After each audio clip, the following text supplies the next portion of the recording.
हिवाळी अधिवेशनाच्या पहिल्याच दिवशी विरोधी पक्षनेतेपदावरून टीका सुरू। विरोधी पक्षनेता करायची वेळ येईल तेव्हा भास्कर जाधवांना करतील वाटत नाही, उदय सामंत यांचं वक्तव्य।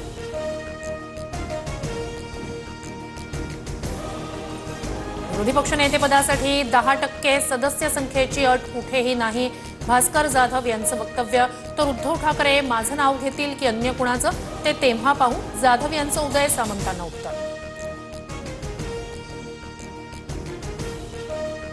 आदित्य ठाकरेंचं नाव विरोधी पक्षनेतेपदासाठी येत असेल तर विशेष नाही, शंभूराज देसाईंचं वक्तव्य।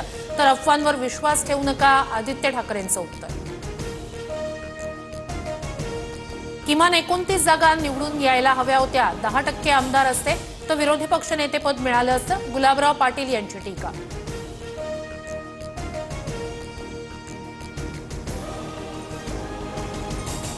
ठाकरे सहजासहजी कुणालाही पद देत नाहीत, विरोधी पक्षनेतेपदासाठी भास्कर जाधव यांचं नाव येतं तेव्हा आदित्य ठाकरे यांचं नाव पुढे केलं जातं, निलेश राणेंचा आरोप।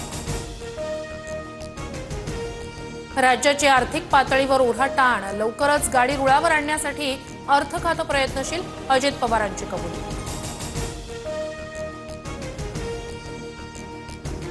एका गटातून 22 आमदार जाणार असं मी ऐकलं, आदित्य ठाकरेंचा सत्ताधाऱ्यांना टोला। तर आदित्य ठाकरे ज्योतिषी आहेत का, निलेश राणेंचा सवाल।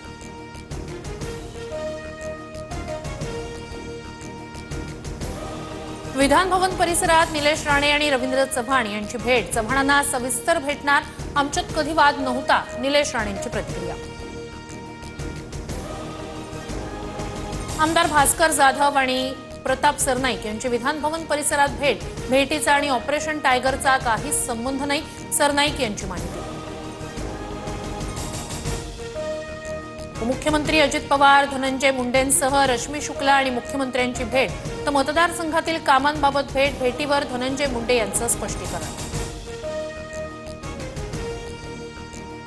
वन्यजीव प्राण्यांच्या हल्ल्यातील मृतांच्या वारसदारांना सरकार नोकरी देणार, माझ्या प्रस्तावाला नक्की यश येईल, गणेश नाईक यांची माहिती।